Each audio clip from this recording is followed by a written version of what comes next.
growth and investment. President Sarkisian has said that fighting corruption at all levels is a national priority, and such action is critical. A transparent legal system, improved enforcement of intellectual property rights, promotion of open competition in every sector of the economy, and modernized infrastructure are necessary elements of a competitive 21st century economy and necessary to promote investment, both foreign and domestic. U.S. assistance is helping to make the private sector more competitive and financially viable.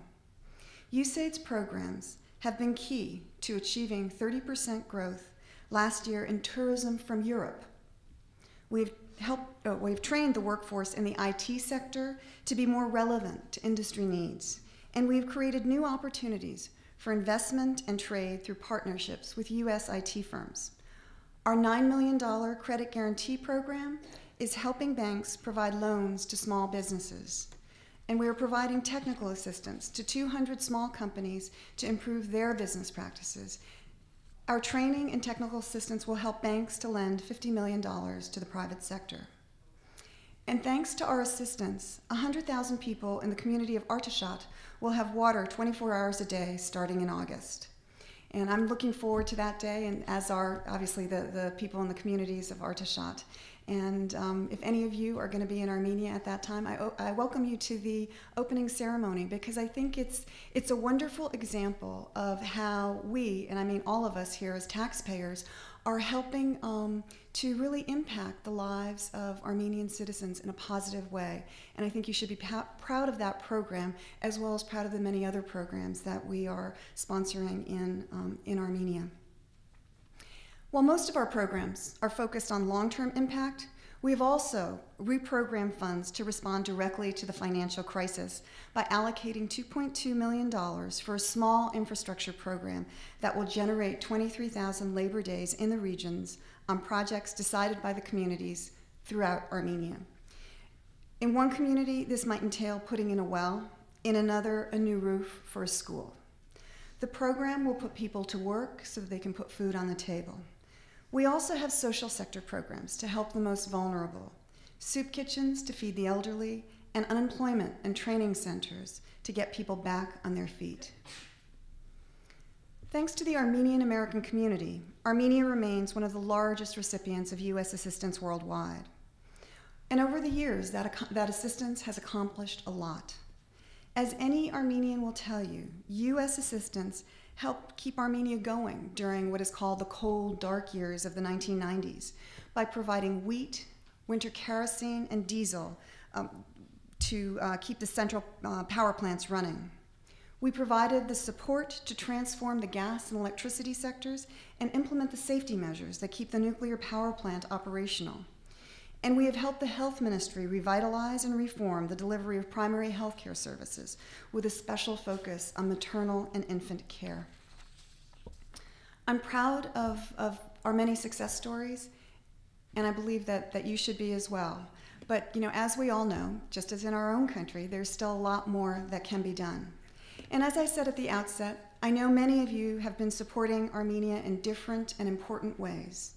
And I'd like to make you aware of perhaps another way of supporting Armenia. You could partner with us, and we offer the assurances that we monitor the programs very carefully, and money goes to the purposes that it's intended. For example, you could work with the State Department Humanitarian Assistance Project, funding very, very small infrastructure projects for Armenia's neediest. Mostly we work with orphanages and schools, boarding schools as well. These projects cost around $10,000, $12,000 a piece, and they're very little things. Perhaps building a laundry, perhaps redoing the floors or a roof. And again, it's a modest program, but for a small amount of money, you make an impact on real people's lives.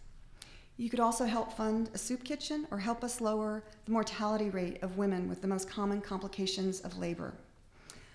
I'd like to give you another example of a partnership that we have.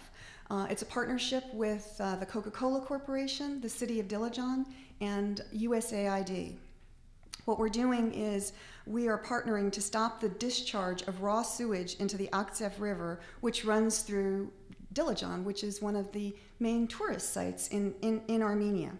And obviously we know, from experience in our own country what that does to a river and the environment. The project will reduce pollution in the area and protect the ecosystem of a resort site that's important to Armenia's tourism industry. So what's happening is Coca-Cola is putting up the funds, USAID is providing the technical support, the expertise, and the city of Dilijan is providing the labor. And that's a project that is happening this summer, I hope with real results by the fall. Another way that you may choose to help is, many of you probably have the sorts of skills that are needed to prime the Armenian economy. We've got a partnership with Sun Microsystems that has established Java teaching laboratories at 3 major Armenian universities. I went to the one at Slavonic University recently, and you can really see Armenia's future there. Bright kids are getting the skills that they wouldn't get otherwise because Java is not normally taught in Armenia. Sun Microsystems, which has an office in Armenia, is getting the kind of skilled workforce that it needs. And productivity rises, exports rise, revenues rise, so Armenia benefits as well. So all the way around, we think it's a positive project, and it's the sort of thing that if you're interested, you could be a part of as well.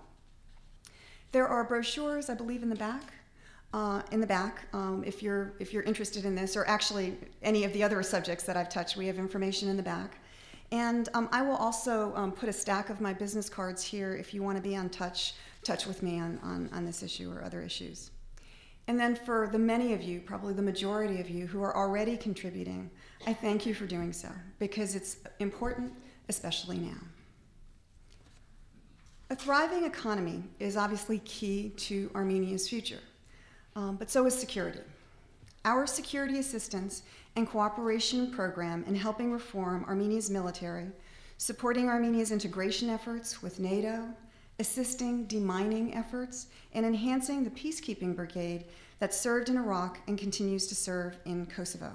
We provide military education and language training, as well as equipment such as radios and field hospitals. Much of this assistance is delivered through a partnership with the Kansas National Guard, which has developed a close relationship with Armenia's Ministry of Defense. But our most important efforts in the security area are focused on supporting Armenia's regional integration.